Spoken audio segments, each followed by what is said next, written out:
Story நேரம் Tamil வியூவர்ஸ்க்கு hi. இன்னைக்கு இந்த வீடியோல நம்ம புது சீரிஸோட செகண்ட் பார்ட்ல என்ன ஆக போகுதுன்னு தான் பார்க்க போறோம். இந்த சீரிஸ் போக போக நல்லா சூடு பிடிச்சு செம்ம கியூட்டா இருக்குங்கிறதால மிஸ் பண்ணாம கண்டினியூஸா தொடர்ந்து பாருங்க. இப்போ டைரக்டா இன்னைக்கு பார்ட்டுக்கு என்ன ஆக போகுது அப்படின்னு பார்க்க போயிடலாம்.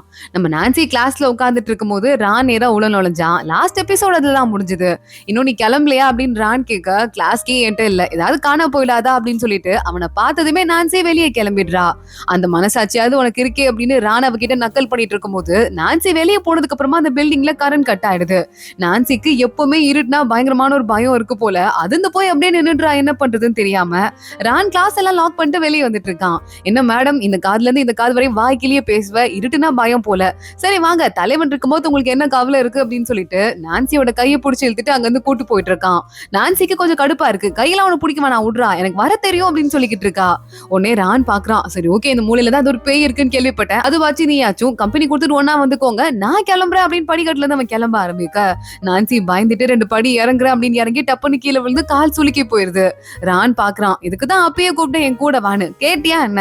சரி வந்து தொலை, உன்னை உப்பு மூட்டை தூக்கிட்டு போயிடுறேன் அப்படின்னு அவளை தூக்கிட்டு ரான் கீழே இறங்க ஆரம்பிக்கிறான். ரான் ஓவரா வாய் பேசுறான்னு சொல்லிட்டு நீ கொஞ்சம் வாயை மூடுறியா, நீ உன்னை தொல்லை தாங்க முடியாம எனக்கு கால் வலியோட காது வலி தாண்டா அதிகமா இருக்கு அப்படின்னு சொல்லிட்டு இருக்கா. 2 பேரும் கலாச்சி பேசிட்டு இருக்கும் போதே டக்குன்னு பவர் வந்துருந்தாங்க. இப்பதான் ரான்க்கு நம்ம நான்சிய பக்கத்துல க்ளோஸ் அப்ல பாக்குறான். லைட்டா அவனுக்கே ஒரு மாதிரி கூச்சமா தான் இருக்கு. வைக்கப்பட்டு அவனே வாயை மூடிட்டு போயிட அங்க மத்த கிளாஸ் பசங்க எல்லாம் வராங்க. என்னையா நடக்குது அப்படின்னு சொல்லிட்டு பாத்துட்டே போயிட்டு இருக்காங்க. ரான் நான்சியை கூட்டு போயிட்டு அவ சைக்கிள்கிட்ட டிராப் பண்ணிட்டு எப்படி போவ அப்படின்னு கேட்க அதெல்லாம் நான் ஓட்டிட்டு போயிருவேன், இப்ப கொஞ்சம் பரவாயில்ல அப்படின்னு நான்சி சைக்கிள் எடுத்துட்டு இருக்கா. ரான் பாக்குறான். அவ பின்னாடியே போயிட்டு ஓட்டிட்டு போனேன்னு வச்சுக்க, கால் கல்ற போது நான் உன் முதுகுல புஷ் பண்ணி எப்படி தள்ளிட்டே இருக்கேன், நீ ஓட்டவே வேணாம், ஃப்ரீயா இருந்தா என்னோட ஸ்பீட்லயே நீ போயிடலாம் அப்படின்னு முதுகுல கை வச்சு தள்ளிட்டே போயிட்டு இருக்கான். வேணாண்டா, பயமா இருக்கு நான்சி கத்திக்கிட்டே இருக்கா. அடுத்த நாள் காலையில நான்சி கிளம்பி ஸ்கூலுக்கு வரதுக்கு ரெடி ஆகிறதுக்குள்ள அவ வீட்டு வாசல்ல ரான் வந்து நின்னுட்டு இருக்கான். நாய்க்குட்டி கூட பேச்சுவார்த்தை நடத்திட்டு. நான்சி இங்க என்னடா பண்ற, எதுக்குடா காலங்கத்தால அதை வம்பிழுத்துட்டு இருக்கு அப்படின்னு கேட்க ஆரம்பிக்க, உனக்கு கால் இன்னும் முடியல, சுளுக்கி கிச்சல அது இன்னும் சரியா போயிருக்காதுன்னு தெரியும், நான் உனக்கு ஹெல்ப் பண்றேன், சைக்கிள் ஏறி உட்காரு அப்படின்னு சொல்லிட்டு அவளை உட்கார வச்சுட்டு சைக்கிளை தள்ளிட்டே ரான் ஸ்கூலுக்கு போய்கிட்டு இருக்கான். கிளாஸ்க்கு போய் இறங்கும் போது சைக்கிளை கொடுத்துட்டு போயிட நான்சி போய் சைக்கிளை பார்க் பண்ணிட்டு இருக்கா. அப்போ அவங்க அம்மாவோட ஃப்ரெண்ட் ஒருத்தங்க இருக்காங்க. அவங்க பொண்ணும் அதே ஸ்கூல்ல செகண்ட் செக்ஷன்ல படிக்கிறாளாம். அங்க போயிட்டு எனக்கு ஒரு ஹெல்ப் பண்றியாடி, நீ வந்து செகண்ட் செக்ஷன்ல படிக்கிறல்ல, உன் நோட்ஸ் கொஞ்சம் எனக்கு கொடுக்குறியா அப்படின்னு கேட்க, எல்லாம் ஹை லெவல்ல இருக்கும்டி, உனக்கு அதெல்லாம் புரியாது அப்படின்னு நான்சி அந்த பொண்ணு மட்டமா பேசிட்டு அங்க இருந்து கிளம்பி போயிடுறா. ரான் ஸ்போர்ட்ஸ் முடிச்சுட்டு போய் குளிக்க ஆரம்பிக்கிறான். அப்போ அவன் ஃப்ரெண்ட்ஸ்ட்ட பேசிட்டு இருக்கான். டே, இந்த லீ சார் இருக்க வரையும் நம்ம கிளாஸ் உருப்படவே உருப்படாதரா, இந்த லீ சாரை நம்ம எப்படியாவது நமக்கு அவர் மேல கோவம் இருக்கு, நம்ம ஃப்ரெண்டை தூக்கிட்டார்ல, அதை காட்டியே ஆகணும்டா, இல்லன்னா வந்து ரொம்ப பிரச்சனை ஆயிரும்டா அப்படின்னு சொல்ல, என்ன பண்ணலான்னு பிளானை மட்டும் சொல்லு, அசத்திவிலாம் அப்படின்னு சொல்லிட்டு ஃப்ரெண்ட்ஸ் எல்லாம் சொல்லிட்டு இருக்காங்க. என்கிட்ட ஒரு பிளான் இருக்கு, வாத உன்ட்ட கூட்டு போய் சொல்றேன் அப்படின்னு ரான் ஒரு பிளானை சொல்ல ஆரம்பிக்கிறான். இங்க நான்சியோட கிளாஸ்ல லீ சார் தான் கிளாஸ் எடுத்துட்டு இருக்காரு. அவர் கிளாஸ் முடிச்சுட்டு அங்க இருந்து கிளம்புறாரு. ரான் மனசுக்குள்ள ஒரு பிளான் போட்டிருக்கான்ல, அதுபடி நேரா அந்த லீடர் பொண்ணு இருக்கால, நம்ம நான்சியோட ஃப்ரெண்டு மெய்லி, அவளை பார்த்துட்டு நீ ஒன்னும் ஹோம்ஒர்க் கலெக்ட் பண்ண வேணாம், நாங்களே கலெக்ட் பண்ணிக்கிறோம் அப்படின்னு சொல்லிடுறான். என்னவோ பண்ணி தொலைங்க அப்படின்னு மெய்லி சொல்லிட்டு இருக்க நான்சி பாக்குறா. இதுல ஏதோ உள்குத்து இருக்க மாதிரி இருக்குன்னு அவளோட ஹோம்ஒர்க்கை எடுத்துட்டு இங்கிலீஷ் டீச்சர் கூப்பிட்டாங்க அப்படின்னு சொல்லிட்டு வெளியே போயிடுறா. நான்சி எங்க ஸ்டாஃப் ரூமுக்கு வரும்போது தான் ஒரு பையன் யூபை அப்படின்னு சொல்லிட்டு நல்லா படிக்கிற பையன் இருப்பான்ல, அந்த பையன் நின்னுட்டு இருக்கான். அவனை பார்த்துட்டு நான்சி நீ இந்த ஆர்கிடெக்சர் காம்படிஷனுக்கு போறியா அப்படின்னு சொல்லிட்டு கேக்குறா. கையில அந்த கார்டு வச்சிருக்கதால உனக்கு எப்படி தெரியும் அப்படின்னு யூபை கேட்டுட்டு இருக்க. நீ அதுல ஜெயிச்சிருவ, அதை வச்சுதான் நீ பெரிய ஃபேமஸ் ஆன ஆளா நீ மாறின அப்படின்னு நான்சி மனசுல நினைச்சிட்டே, என்ன ஆனாலும் அங்க போறதை மட்டும் மிஸ் பண்ணிடாத, நாளைக்கு காம்படிஷனுக்கு கண்டிப்பா போ, நீ வின் பண்ண போற அப்படின்னு சொல்லிட்டு அங்க இருந்து கிளம்பிடுறா. யூபைக்கே ஒண்ணும் புரியல, இந்த பொண்ணுக்கு என்ன ஆச்சு அப்படின்னு பாத்துட்டு இருக்கான். இங்க ஏதோ ஒரு பிளான போட்டு முடிச்சுட்டு ஜெயிச்சிட்டான் போல ரான், ரொம்ப பல்ல காட்டி நின்னுட்டு இருக்கான். அப்ப நான்சி திரும்ப வரா. உன் ஹோம்ஒர்க் மட்டும்தான் இல்ல, எல்லா ஹோம்ஒர்க்கையும் சப்மிட் பண்ணியாச்சு, ஹோம்ஒர்க் கூட அப்படின்னு கேட்க நான்சியும் வர வழியே இல்ல, எடுத்து ஹோம்ஒர்க் கொடுத்துடுறா. ஆனா ரான் அந்த ஹோம்ஒர்க் எல்லாத்தையும் கலெக்ட் பண்ணிட்டு ஒன்னா அந்த பக்கத்து கிளாஸ்ல நம்ம ரான்க்கு ஃப்ரெண்ட் ஒரு பொண்ணு இருப்பால, அந்த பொண்ணுட்டு போய் கொடுத்து இந்த ஹோம்ஒர்க்லாம் நீ கரெக்ட் பண்ண, சார் கிட்ட போக கூடாது, உனக்கு 3 சாப்பாடு 3 காஃபி வாங்கி தரேன் புரியுதா அப்படின்னு சொல்லிடுறா. அந்த பொண்ணும் சரி இந்த சாப்பாடு காஃபியை பகிர்ந்து கொடுத்து அங்க நம்ம யூபை இருக்கான் அவன்கிட்ட, அப்புறம் நல்லா படிக்கிற பையன் இன்னொருத்தர் இருக்கான், அவன் பேரு ஜீஜு, அவன் கிட்ட ஒண்ணு கொடுத்து இதெல்லாம் கரெக்ட் பண்ணுங்கடா அப்படின்னு சொல்லிடுறா. யூபை கிட்ட தான் நேரா நம்ம நான்சியோட பேப்பர் போயிருக்கு. இவளுது இங்க எதுக்கு இருக்கு அப்படின்னு மனசுக்குள்ள யோசிக்க ஆரம்பிக்கிறா. ஆரம்பிக்கிறான். இங்க லீ சார் வந்துடுறாரு. வந்து பார்த்துட்டு என்ன இது யாருமே ஏன் ஹோம்வொர்க் சப்மிட் பண்ணவே இல்ல, நான்சி மட்டும் தான் சப்மிட் பண்ணிருக்கா அப்படின்னு சொல்ல ரான் பாக்குறான். இவரது எப்படி போச்சு, நம்ம இவள கலெக்ட் பண்ணிட்டுல போனோம் அப்படின்னு யோசிக்க ஆரம்பிக்கிறான்.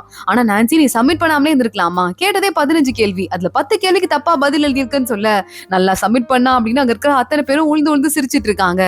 நான்சியும் மெயிலியும் சாப்பிட வரும்போது அவன் முடிய பிடிச்சி ரான் இழுத்துட்டு இருக்கான். எப்படி நீ உன் ஹோம்வொர்க்கை கலெக்ட் பண்ண, நம்ம லீசாருக்கு எதிராக நம்ம சண்டை போடுறோம் அப்படின்னு தெரிஞ்சுதானே நம்ம எல்லாருமே பண்ணோம், அதுவும் இல்லாம நீ மட்டும் போய் சப்மிட் பண்ணனா லீசார் எங்களை பத்தி என்ன நினைப்பாரு அப்படின்னு கேட்க, இங்க பாரு அந்த பையன் தப்பு பண்ணான், அவன் வெளியே போயிட்டான், அதுக்கு நான் என்ன பண்ண முடியும், என்னோட ஹோம்வொர்க்கை கரெக்டா அங்க போய் சேர்ந்துதான் ஆகணும், புரியுதாடா செல்லம், நீலாம் சின்ன பையன் உனக்கு புரியாது அப்படின்னு ரானோட கண்ணத்தை பிடிச்சி கிள்ளி வச்சிடுறா. மேலேயே பார்த்துட்டு ஷாக் ஆயிடுறா. ஏண்டி பிடிச்சி கண்ணத்தெல்லாம் கிள்றா, அவன் ஏதாவது நினைச்சுக்க போறான் அப்படின்னு சொல்ல, அவன் என்னடி நினைச்சுக்க போறான் அப்படின்னு அசால்ட்டா நான்சி பேச ஆரம்பிக்கிறா. மறுபடியும் ஸ்கூல் முடிச்சுட்டு நான்சி வீட்டுக்கு வரா. அவங்க அம்மா சொல்லிட்டு இருக்காங்க, ஏண்டி நீ ரொம்ப நாளா கஷ்டப்படுற மாதிரியே இருக்கு, கொஞ்சம் கூலாவே இருடி, பாத்துக்கலாண்டி அப்படின்னு சொல்றாங்க. இல்லம்மா நல்லா படிச்சே ஆகணுமா அப்படின்னு நான்சி இன்னும் கொஞ்ச நாள் தான் இருக்கு, எப்படியாவது எக்ஸாம்க்கு ப்ரிப்பேர் பண்ணும் அப்படின்னு யோசிக்கிறா.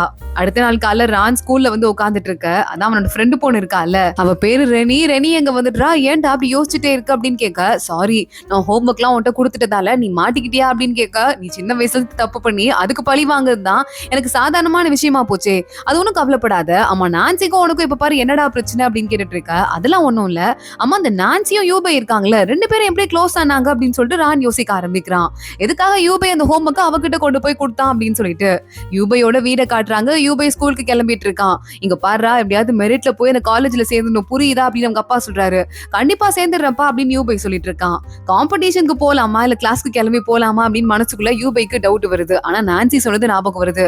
சரி ஓகே நம்ம வந்துட்டு காம்படிஷனுக்கே போலாம் அப்படின்னு சொல்லிட்டு நேரா கிளம்பிட்டு, நல்லா படிக்கிற பையன் இருக்கான்ல அந்த ஜீஜு, அவனுக்கு போன் பண்ணிட்டு, டேய் நான் எனக்கு வந்து காம்படிஷனுக்கு போறேன், கிளாஸ்க்கு வரமாட்டேன், கொஞ்சம் பாத்துக்கடா அப்படின்னு சொல்லிட்டு கிளம்பிடுறான். இங்க ரானோட கிளாஸ்ல எல்லாரும் வெயிட் பண்ணிட்டு இருக்காங்க. இந்த பிசிக்ஸ் டெஸ்ட் ஒன்னு இருக்குல்ல, ஒரு கிளாஸ்ல இருந்தும் பெஸ்ட் ஸ்டூடெண்ட்டை செலக்ட் பண்ண போறாங்கல்ல, அந்த மாதிரி நான்சியோட கிளாஸ்லயே நடக்க போது. ரான் எல்லாரும் ரெடியா இருங்க, இந்த டெஸ்ட் நம்ம எல்லாரும் எடுக்க போறோம், எழுத போறோம் அப்படின்னு சொல்லிக்கிட்டு இருக்கான். எல்லாருமா அப்படின்னு சொல்லிட்டு நான்சி எனக்கு இதுல கலந்துக்கிறதுக்கு இஷ்டமே இல்ல, நான் ப்ரிப்பேரே பண்ணலையே அப்படின்னு சொல்லிட்டு இருக்கா. அதெல்லாம் இல்ல கலந்துகிட்டு தான் ஆகணும் அப்படின்னு சொல்லிட்டு நான்சியை ரான் கன்ஃபியூஸ் பண்ணிட்டு இருக்கான். எங்க இந்த ஜீஜு வந்துட்டு இருக்கான், பின்னாடியே யூபையும் வந்துடுறான். இங்க பாருடா நீ தாண்டா இருக்கிறதுல எனக்கு இருக்க ஒரே ஒரு நல்ல ஃப்ரெண்டு, ப்ளீஸ்டா எனக்கு ஹெல்ப் பண்றா அப்படின்னு சொல்லிட்டு யூபை கேட்க, அந்த ஜீஜு யூபையை விட நல்லா படிக்கிற பையன் போல, சரி போனா பொதுவா உனக்கு ஹெல்ப் பண்ற அப்படின்னு சொல்லிட்டு அவனை நேரா உள்ள கூட்டு வந்துட்டு இருக்கான். இங்க யூபை ரான்லாம் ஒன்னா உட்காந்து ஒன்னா சாப்பிட்டு பேசிட்டு இருக்காங்க. அந்த பக்கமா நம்ம நான்சி ஃப்ரெண்ட் மெயிலி இருக்கால, அவங்க வந்துடுறா. மெயிலிய பாத்துடுறான் ரான். இங்க வா நான் உன்ட்ட ஒரு முக்கியமான விஷயம் சொல்லணும், நம்ம கிளாஸ்க்கு ஒரு நல்லதுன்னா லீடரா நீ தான் தலைமை எடுத்து செய்யணும், அந்த வேலையை நீ நாளைக்கு செய்யற புரியுதா அப்படின்னு சொல்லிட்டு அவள் ஏதோ மிரட்ட ஆரம்பிக்கிறான். அடுத்த நாள் இந்த பிசிக்ஸ் காம்படிஷனுக்கான டெஸ்ட் வருது. எல்லா ஸ்டூடெண்ட்ஸும் உட்காந்து டெஸ்ட் அட்டென்ட் பண்றாங்க. பேப்பர்ஸ் எல்லாம் கொடுத்துட்டு சாப்பிட போயிட்டு இருக்க. நான்சி சொல்றான், நான் நல்லாவே எழுதலடி, பாதி கொஸ்டினுக்கு தான் கரெக்டா பதில் பண்ணேன், பாதி கொஸ்டின் எனக்கு தெரியவே இல்லை அப்படின்னு சொல்லிட்டு இருக்கா. சரி பரவாயில்ல அதுக்கு என்னடி பண்றது பாத்துக்கலாண்டி அப்படின்னு மெயிலையும் அவளுக்கு அட்வைஸ் பண்ணிக்கிட்டு இருக்கா. நான்சி கொஞ்சம் சோகமாயிட்டு ஓரமா போய் நிக்க, ரான் அங்க வந்துடுறான். எல்லாத்துக்கும் ஃபீல் பண்ணிட்டே இருக்க கூடாது, சில விஷயத்தெல்லாம் அசால்ட்டா ஊட்டணும் அப்படின்னு சொல்ல நான்சி பாக்குறா. உனக்குலாம் அறிவுன்னு ஒண்ணு இருக்கா, லீசா இருக்கார்ல அவரை பழி வாங்குறேன்னு சுத்திட்டு இருக்க, அவர் மேல எனக்கு தப்பே இருக்க மாதிரி தெரியல, சில விஷயங்கள அவர் தப்பான டிசிஷன் எடுக்கிறார் தான், ஆனா அவரும் சாதாரண ஹியூமன் தானே, நான் சில விஷயத்துல இப்படிதான் தப்பான டிசிஷன் எடுத்துட்டு யோசிச்சிருக்கேன், என்ன பாக்குற மாதிரி இருக்கு அவருக்கு, அவரை நீ பழி வாங்க கூடாது, அவர் பண்ற தப்பு என்னன்னு அவருக்கு புரிய வைக்கதான் செய்யணும் அப்படின்னு சொல்லிட்டு நான்சி எங்கிருந்து போயிடுறா. இன்னும் திடீர்னு பெரிய மனுஷி மாதிரி பேசுறா அப்படின்னு ரான் திருத்தரன் மொழிக்க ஆரம்பிக்கிறான். நான்சி மறுபடியும் வீட்டுக்கு வந்துடுறா. எக்ஸாம் எப்படி இருந்ததுன்னு அம்மா கேட்க, கொஞ்சம் கஷ்டமா இருந்ததுமா, எனக்கு 2 months டைம் கொடுங்க, நான் பண்ண எல்லா தப்பையும் நான் திருத்திடுவேன், நல்ல காலேஜ்க்கு நான் போறதுக்கு என்ன பண்ண முடியுமோ அதை பண்ணுவேன் அப்படின்னு நான்சி சொல்ல ஆரம்பிக்கிறா. டீச்சர் அடுத்த நாள் பேப்பரை கரெக்ட் பண்றாரு. என்னது இது 7th கிளாஸ் பேப்பர் வித்தியாசமா இருக்கே அப்படின்னு சொல்லிட்டு இருக்காரு. உடனே இந்த பக்கத்துல இருக்க யூபை கிளாஸ் இருக்குல்ல அங்க பேசிட்டு இருக்காங்க. இந்த 7th கிளாஸ்ல யார் தெரியுமா ஃபர்ஸ்ட் மார்க்கா, நான்சி இருக்கால அவதான் ஃபர்ஸ்ட் மார்க்கான், அவ ஸ்கோர் என்னவா தெரியுமா 49 தான் அப்படின்னு சொல்லிட்டு ஆளாளு கெக்கேன்னு சிரிக்கிறாங்க. ஃபர்ஸ்ட் மார்க்கே 49னா அந்த கிளாஸோட லட்சணம் எப்படி இருக்கும் நம்மளுக்கே தெரிஞ்சிருக்கணும்ல. நம்ம கிளாஸ்ல ஃபர்ஸ்ட் மார்க் 100க்கு 98 அப்படின்னு சொல்லிட்டு ஆளாளுக்கு சிரிச்சிட்டு இருக்க. கரெக்டா நான்சி திரு முடிச்சிட்டு இருக்கா. நான் எப்படி ஃபர்ஸ்ட் மார்க் ஆனே அப்படின்னு சொல்லிட்டு பக்கத்துல இருக்க மெயிலியோட பேப்பர் பாக்குறா. மெயிலி 0ல இருக்கா. இவன் தான் இந்த வேலையெல்லாம் பார்த்தது அப்படின்னு சொல்லிட்டு மெயிலி கம்ப்ளைண்ட் பண்ண, நான் என்ன பண்ணிட்டு இருக்க, அப்பவே வந்து சார பழி வாங்கிறதுக்கு என்ன யூஸ் பண்ணிக்காதன்னு சொன்னால அப்படின்னு கத்த ஆரம்பிக்கிறான். லீசார் அங்க வராரு. இந்த கிளாஸ்லயே வந்துட்டு அதிகமா மார்க் வாங்கினது 49 மார்க் வாங்கியிருக்க நான்சி தான், நீங்க ஒரு வேலை என்ன பழி வாங்குற அப்படின்னு சொல்லிட்டு ஏதாவது பண்றீங்களான்னு எனக்கு தெரியல, சரி ஓகே பரவாயில்ல, நான் உங்களுக்கு இந்த கிளாஸ் எடுக்கிறது பிடிக்கல அப்படின்னா நான் ஏற்கனவே பிரின்சிபல்ட்ட சொல்லிட்டேன், எனக்கும் வேற வயசாயிட்டே இருக்கு, வேற நல்ல டீச்சரை சார் போடுவாரு, அவங்க கிட்டயாவது நீங்க நல்லா படிங்க அப்படின்னு சொல்லிட்டு லீசார் அங்க இருந்து கிளம்பிடுறாரு. இப்ப இவர் போய் பழி வாங்கிட்டோமே அப்படின்னு ஒட்டுமொத்தமா கிளாஸே உட்காந்து ஃபீல் பண்ண ஆரம்பிக்கிறாங்க. ரான் வெளியே நின்று திருன்னு முழிச்சிட்டு இருக்கான். என்ன பண்றதுன்னு தெரியாம மன்னிப்பு கேட்க முடியாம நின்னுட்டு இருக்கான். ஆனா இன்னொரு பக்கம் நம்ம நான்சிய பக்கத்து கிளாஸ் பொண்ணுங்கள்ல இருந்து அத்தனை பேரும் மாறி மாறி வம்பிழுக்கிறாங்க. 49 மார்க் வாங்கிட்டு ஃபர்ஸ்ட் கிளாஸ்ன்னு சொல்லிட்டு பேர் வச்சிட்டு இருக்க. உன் கிளாஸ்ல இருந்து நீயும் பரிசு வாங்குவ. என் கிளாஸ்ல 99 வாங்கினால அந்த பையனும் பரிசு வாங்குவான். நீ எல்லாம் இப்படிதான் மானத்தோட வெளியே சுத்திரியோ தெரியலடி அப்படின்னு சொல்லிட்டு கிண்டல் பண்ணிட்டு அங்க இருந்து பொண்ணுங்க போயிட்டு இருக்காங்க. நான்சி கொஞ்சமா அப்செட் ஆயிடுறா. இங்க பார்த்தா நேரா அந்த லீசார் இருக்கார்ல, அவர் கொஞ்சம் சோகமா இருக்க. மத்த சின்ன வயசு ஸ்டாஃபுங்களுக்கு எல்லாம் கொஞ்சம் கஷ்டமா இருக்கு. லீசார் அப்படின்னு கேட்டு பக்கத்துல வராங்க. டேய், என்ன பார்த்தா ஃபீல் பண்றீங்க? எனக்குலாம் வயசாயிடுச்சுடா, பல வருஷமா டீச்சரா இருந்துட்டேன். போய் நீங்களும் அவங்க வேலையை பாருங்க அப்படின்னு சொல்ல உடனே அவங்க எல்லாம் வந்துட்டு சரி நீங்க ஹாப்பியா இருந்தா ஓகே சார் அப்படின்னு சொல்லிடுறாங்க. நான்சி இதை வெளியே இருந்து காதுல வாங்கிட்டு இருக்கா. இங்கிலீஷ் டீச்சர் கூப்பிடுறாரு. நீ அவர்கிட்ட ஒண்ணு பேச வேண்டாம், என் கூட வா அப்படின்னு சொல்லிட்டு மறுபடியும் கிளாஸ்க்கே கூட்டு போயிடுறாரு இங்கிலீஷ் டீச்சர். பசங்களெல்லாம் பார்த்து முறைச்சிட்டு ரான் கிட்ட வந்துட்டு இதுக்கெல்லாம் நீ பொறுத்து இருந்தா அனுபவிக்க தான் போற ரான், அதை முதல்ல ஞாபகம் வச்சுக்கோ அப்படின்னு சொல்லிட்டு அவர் வேலையை பார்க்க போயிட. ரான்க்கு இருந்த குற்ற உணர்ச்சிக்கு மேலே இப்ப அதிகமா குற்ற உணர்ச்சி ஆயிடுது. அன்னைக்கு மதியானம் இந்த பிசிக்ஸ்ல ஃபர்ஸ்ட் மார்க் வாங்கின எல்லாருக்கும் வந்துட்டு அவார்ட்ஸ் கொடுக்க போறாங்க. எல்லா கிளாஸ்ல இருந்தும் ஃபர்ஸ்ட் மார்க்குக்கு ஃபர்ஸ்ட் கிளாஸ் ஏ செக்ஷன்ல இருந்து பி செக்ஷன்ல இருந்துலாம் அங்க 98 99 அப்படின்னு சொல்லிட்டு வாங்கின பசங்க எல்லாம் வந்து மார்க் வாங்கிட்டு இருக்காங்க. 99 வாங்கிட்டு இருக்கான் நம்ம ஜீஜு. அவன் தான் வந்துட்டு வந்து அவார்ட் வாங்குறான். எனக்கு வந்து படிக்கிறது பிடிக்கும், அதனால நான் படிச்சுட்டேன். இதுக்கு மேல நான் அவார்ட் கொடுக்குறேன் அது இதுன்னு சொல்லிட்டு தயவு செஞ்சு டிஸ்டர்ப் பண்ணாதீங்க அப்படிங்கறத ஸ்பீச்சா கொடுத்துட்டு போறான். இருந்தாலும் எனக்கு திமிரு கொஞ்சம் ஓவரா இருக்குன்னு மத்தவங்க எல்லாம் பேசிட்டு இருக்காங்க. அடுத்து 7th கிளாஸோட பொறுப்பு வருது. நான்சியை கூப்பிடுறாங்க. அவன் மார்க் 49ன்னு சொல்ல அங்க இருக்கிற அத்தனை பேரும் சிரிக்க ஆரம்பிச்சிடுறாங்க. இந்த பொண்ணு எப்படிதான் ஸ்டேஜ் ஏறாலோ, கொஞ்சம் கூட வெக்கமே இல்ல பாரு அப்படின்னு சொல்லிட்டு ஆள் ஆளுக்கு பேசிட்டு இருக்காங்க. ஆனா அதுக்குள்ள 7th கிளாஸ்க்கும் ஃபர்ஸ்ட் 2 செக்ஷனுக்கும் நடுவுல சண்டையே வந்துருது. உங்களுக்கு என்ன பெரிய கொம்பு முளைச்சிருக்குன்னு நினைப்பாங்க, என்ன பெரிய இவங்களாடா அப்படின்னு சொல்லிட்டு ராணோட டீம் கத்த ஆரம்பிக்க அந்த கிளாஸும் நீங்க எல்லாம் மக்கு கூட்டோண்டா அப்படின்னு சொல்லிட்டு அவங்களும் கத்த ஆரம்பிக்கிறாங்க. நான்சி பாத்துட்டு இருக்கா. நம்ம எடுக்கிற மார்க் அவங்களுக்கு ஹெல்ப் பண்ண போகுது. எந்த ஒரு கிளாஸை இது காப்பாத்தாது. ஆனா இன்னைக்கு ஒரு டெஸ்ட்ல ஒருத்தங்க படிச்சு ஒரு மார்க் எடுத்துட்டாங்கன்னா அதுக்காக இன்னொருத்தங்களை அசிங்கப்படுத்திட்டு இருக்கீங்களே, உங்களுக்கே பொறுப்பு இருக்கா என்ன? போன தடவை இந்த டெஸ்ட் வைக்கும்போது நான் 18 மார்க் எடுத்தேன், இந்த தடவை 49 எடுத்திருக்கேன். கொஞ்சம் ட்ரை பண்ணா யார் வேணா அந்த மார்க்க முன்னாடி பின்னாடி எடுக்கலாம். அப்படி இருக்கும்போது இது என்னமோ உங்க சொத்து மாதிரி வச்சுட்டு இதுக்கு போய் அடிச்சிட்டு இருக்கீங்க. கொஞ்சம் கூட வெக்கமே இல்லாதவங்க தான் அப்படி பண்ணுவாங்க. நான் எதுக்காக இந்த இடத்துக்கு வந்துட்டு இருக்கேன்னா, லீசா இருக்கார்ல, அவருக்கு எங்க கிளாஸ் ஒட்டுமொத்த சார்பா நான் மன்னிப்பு கேட்கறதுக்காக தான் இந்த இடத்துக்கு என்ன கிளாஸ் அமைச்சிருக்காங்க. சோ நான் மன்னிப்பு கேட்டுட்டேன், என் வேலை முடிஞ்சிருச்சு, நான் கிளம்புறேன் அப்படின்னு சொல்லிட்டு நான்சி அங்க இருந்து கிளம்பிடுறா. நான் லீசார பக்கத்துக்கு போறேன் ஸ்டாஃப் ரூம்க்கு அப்படின்னு. அவ முன்னாடி கிளம்ப ஒட்டு மொத்த 7th கிளாஸும் பின்னாடியே வந்துட்டு இருக்கு. நான்சி கூட போய் மன்னிப்பு கேட்க போறோம் அப்படின்னு.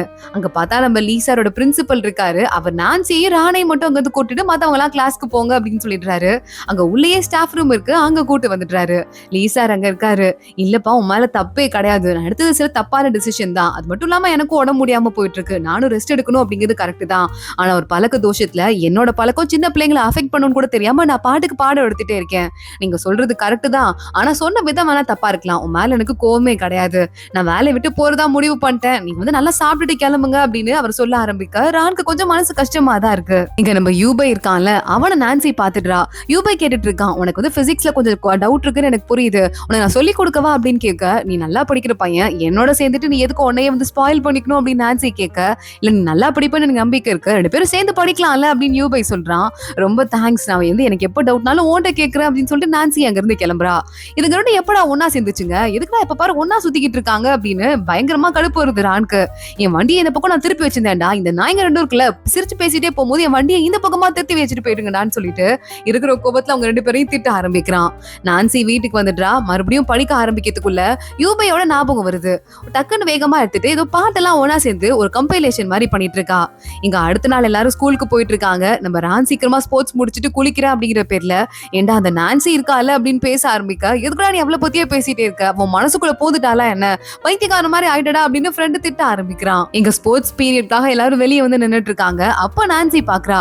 நேரா யூபை கிட்ட போயிட்டு, இது வந்து MP3 பிளேயர், இதுல வந்து ரொம்ப அமைதியான மியூசிக்லாம் இருக்கு, இதை கேட்டா நம்மளால நிம்மதியா படிக்க முடியும் அப்படின்னு சொல்லிட்டு கொடுக்க யூபை பாக்குறான். ரொம்ப தேங்க்ஸ் அப்படின்னு சொல்லிட்டு அதை வாங்கிட்டு போறான். அடுத்தவங்க ரன்னிங் போனும் போல அதுக்கு நின்னுட்டு இருக்கான். அப்ப அதை பார்த்துட்டு நம்ம ரானுக்கு தலையே வெடிக்கிற மாதிரி இருக்கு, என்ன கொடுத்துருப்பாலோ அப்படின்னு சொல்லிட்டு போய் பின்னா நின்று யூபைட்ட, அம்மா அந்த பொண்ணு வந்தாலும் என் கிளாஸ் பொண்ணு, உன்ட்ட என்ன கொடுத்தான்னு கேட்க, உனக்கு என்னடா நீ என்ன என் ஃப்ரெண்டா அப்படின்னு யூபை கேட்டுட்டு இருக்கான். நீ சொல்றா சொல்லி என்னடா கொடுத்தா அப்படின்னு கத்திக்கிட்டே இங்க ரான் பின்னாடியே ஓடிட்டு இருக்கான். கொஞ்ச நேரத்துக்கு அப்புறமா ரான் நான்சியை திரும்பி பாக்குறான். நான்சி இந்த ஃப்ரெண்ட் இருக்கால, நம்ம ரானோட ஃப்ரெண்டு ரெனி, அவ கூட ஒன்னா உட்காந்துட்டு பேசிட்டு இருக்கா. இவளை நீ புடிச்சிட்டியா அப்படி அப்படின்னு சொல்லிட்டு நம்ம ரான் அதிர்ச்சி ஆயிட்டு பாத்துட்டு இருக்க. அதோட தான் இந்த எபிசோட் முடியுது. அடுத்து இன்னும் இவ்வளவு முக்கியமான ஆளுங்களெல்லாம் நம்ம நான்சி கொஞ்சம் கொஞ்சமா கரெக்ட் பண்றா. அடுத்து ரான் எப்படி கரெக்ட் பண்றாங்கிறதுலாம் தொடர்ந்து பார்க்கலாம். இந்த வீடியோவை லைக் பண்ணிக்கோங்க, மறக்காம நம்ம சேனலுக்கு சப்ஸ்கிரைப் பண்ணிட்டு பெல் ஐக்கனையும் கிளிக் பண்ணிக்கோங்க. அடுத்த வீடியோல பார்க்கலாம். அது வரைய பாய்.